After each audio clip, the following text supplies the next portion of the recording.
Hello and welcome to 15-Minute Gamer. My name is Tony and this is 15 Minutes with 15-Minute Gamer. Yeah, it's been a while since I've done one of these, but there was a subject I really wanted to cover today, and that is GTA 5 and Take-Two. Now, if you're not aware, what's happened is basically Take-Two are I don't know how you describe them, sort of the overlords of Rockstar Games, so they control the finances, basically. The guy who runs Take-Two isn't even a gamer. He actually says he doesn't play games, he doesn't like games, he's there to make money. In a recent conference, he said he actually under-monetizes GTA 5, that he doesn't make enough money, and that with the system they've got, they can make a lot more money. Now, when I first heard that, I was a bit like, I can kind of see your point, because apart from short cards, yes, GTA 5 Online is very, very grindy, but all the DLC online is free. It's your choice to either grind or pay for the short card. That's your choice. If you want to grind, you can. And when I talk about grinding, I mean to get like $20 million in that game. They've changed it a little bit lately, but you'd have to put in hours and hours and hours of work just to do that, and that's what I kind of mean by grinding through. It's not, like a lot of these DLC cars that come on like 500 grand, they're 2, 3, 4 million, and I don't play it that much. So I mean, I'm well, not now. I used to play it quite a lot, but that's a lot of time and effort on GTA 5 just to get a car. If you see what I mean. So, yeah, I mean, they do under-monetize it. I mean, there could be a load more microtransactions. There could be loot crates, boxes, charging for outfits, charging for the DLC. So, when I first heard that, I was kind of like, okay, dude, I see your point. You do under-monetize it. Not the best thing to say, because you're making millions and millions and millions and millions of pounds a day from Grand Theft Auto 5. The player base is huge. So, yeah, maybe he shouldn't have said that. But I kind of let it slip. I was kind of like, okay, I'm not going to comment on that. And then this week, they issued what's called a cease and desist. And basically what that did was stop a certain modding tool working. Now, this mod is called Open 4. It's been around 10 years, since 1997. The company that run Open, I always call it IV, but it is 4. It doesn't allow you to go online with mods. It doesn't allow you to do certain things. You can't do it without copyrights. You've got to seek legal permissions. You can't do things. It's even in Russian law correct. So even by Russian standards, these guys have went, right, okay, we're going to sort this out and make sure we're legal everywhere.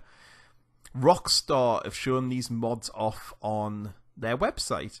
The GTA 5 has so many players on the PC because of this tool. It allows you, and before anyone starts, there's a huge difference between mod and hacking. I know some people get confused. Modders do it for the love of the game. Hackers do it because they're dicks.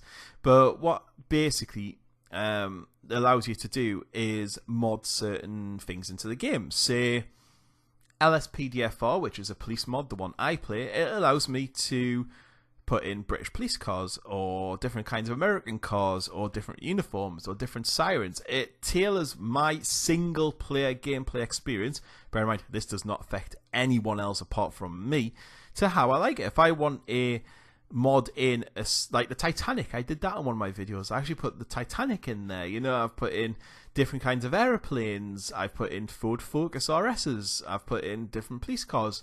I've changed in, there's a thing called a trainer mod, which people do say, okay, that's kind of cheating.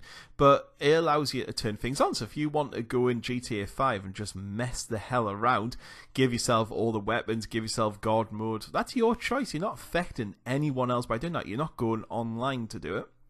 In fact, you can't even get online with most mods. Because they just block you, because they don't want to fall foul of Rockstar or Take-Two. They've done everything they can to not fall foul. And this kind of came out of nowhere, and I believe it was timed to fit in with E3 as well. I think they kind of went, okay, if we do it now, nobody's going to notice. Trust me, we all noticed that this was a thing. So now if you try and open IV, Open 4, it tells you to uninstall it. Now, I know some people are going to be sitting there going, well, why does this, they made GTA like it is. Why are you trying to mod it? Why are you trying to change it? Why are you trying to do different things on it? You know, that's not what the game is made for. Blah, blah, blah, blah, blah. If Rockstar designed a Focus RS for single player and charged me £1 to put it into the game, they would be happy with that. Someone's designed this out of their own time. They put it into the game themselves.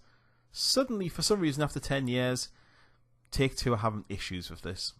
And it can't be that much of a coincidence that talking about monetizing gameplay and they're not making enough money from players, that sort of thing, to suddenly go into all PC gamers, because I said I'd have a feeling most PC gamers who own this game already own it on a console or have already completed it on a console. I don't think I'd be too far wrong in saying that.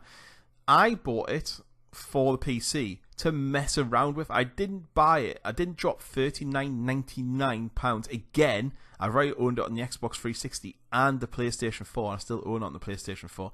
Plus all the shark cards I bought, because I've probably bought about 80, 90, £100 worth, because I believe in support. I did believe in supporting these developers. You know, they're dropping everything for free, so I should drop them some money. I'm pretty happy with that. But I bought this for the PC to mod it. I loved Grand Theft Auto 4 when it was the police mod in there. I absolutely love the way you could mod things in, and it just adds longevity.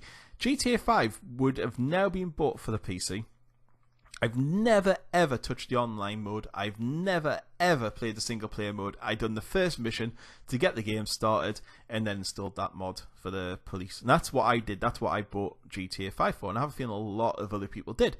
And I think that's reflected on Steam by the fact of, and while we're talking, I'm going to open Steam on here so I can get the correct figures, of the backlash this has faced. This is this is kind of blown up in their faces. The shares have dropped as well, but we'll cover that later on.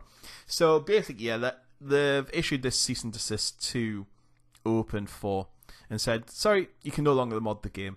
The reason they give, because it may, and there was a mod apparently, or a hack, that was used online, and they think Open4 was what put it on there.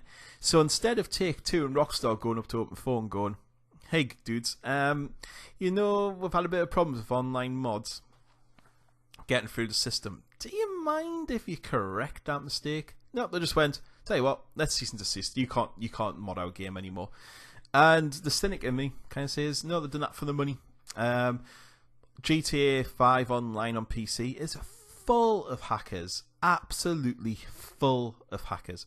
Open4 isn't a hacking tool. It's not used for hacking. It's used for modern single-player experiences.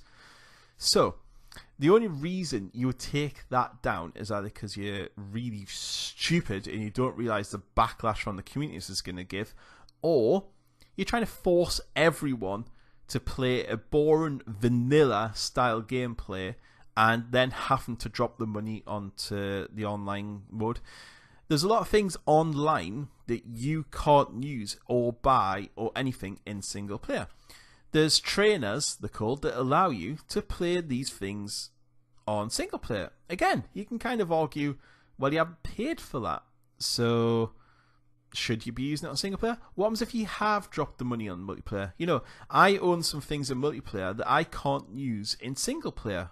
Why not? If I want to use something, why shouldn't I be allowed to use that thing in the single player world? I can't. So what can a mod do? It allows me to use that. So again, you know, I can see some points, but I'm failing to see most points. So let's talk a little bit on Steam and what happened.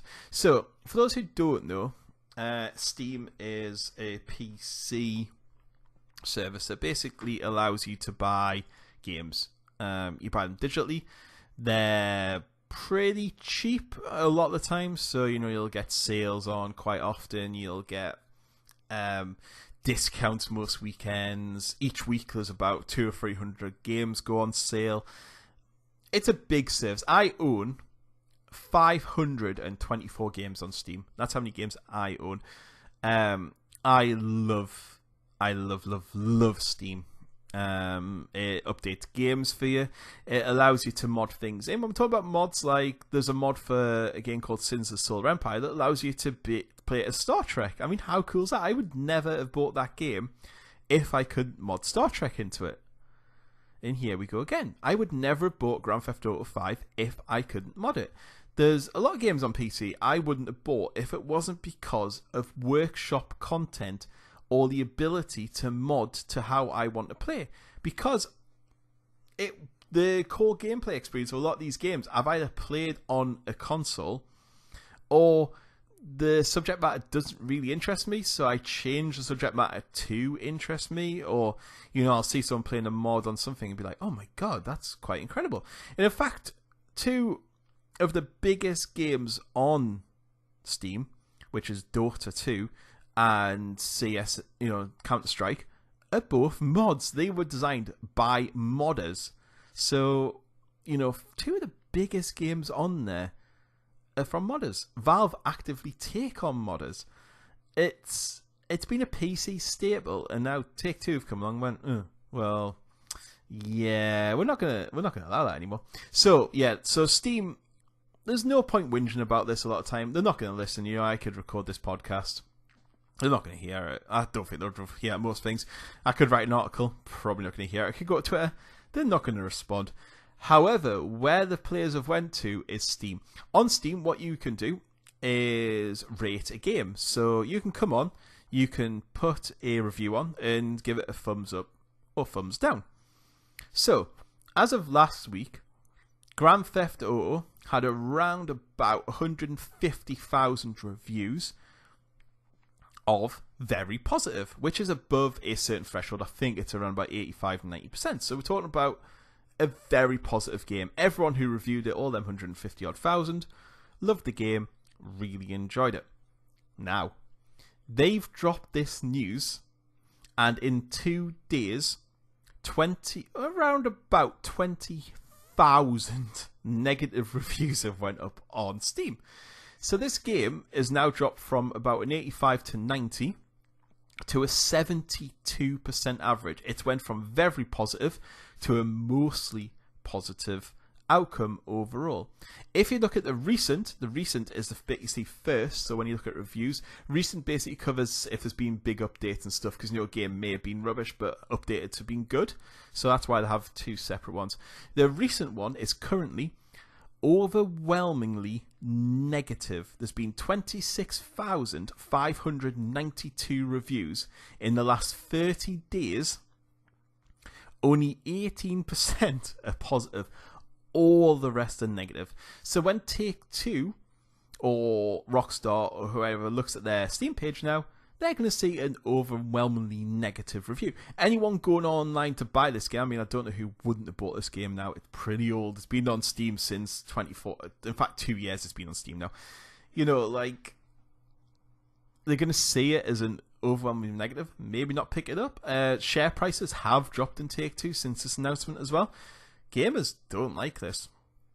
You know, like, this is a big bad thing they've done. They've really screwed over their market, and you know, some people are taking quite a harsh stance on it. I mean, NerdCube has said he's not going to cover Take-Two games anymore, which is a big step, but he says something like 150 million of his views are on Take-Two games. They're now not going to get 150 million people watching their videos now. So how many people might go out and buy the game? Say it's a percentage, and say to 100,000. Them 100,000 aren't going to buy the games anymore. This is what we're talking about.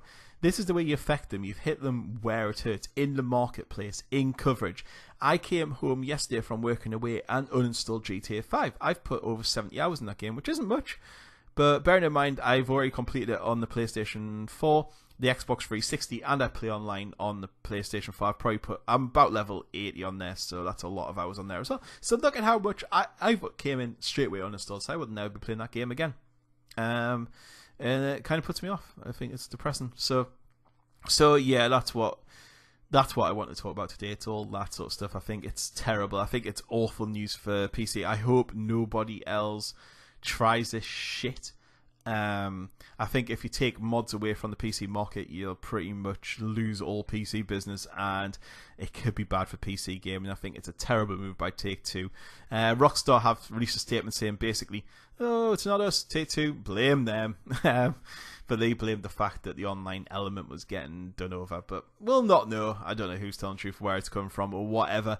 But yeah, that's basically it. So I hope you've enjoyed this little bit of a rant, but it's probably say why I've been getting angry on Twitter and why I'm talking about it so much, because it's basically affected one of my favourite games of all time. But never mind. Anyway, I will catch you all later. Goodbye.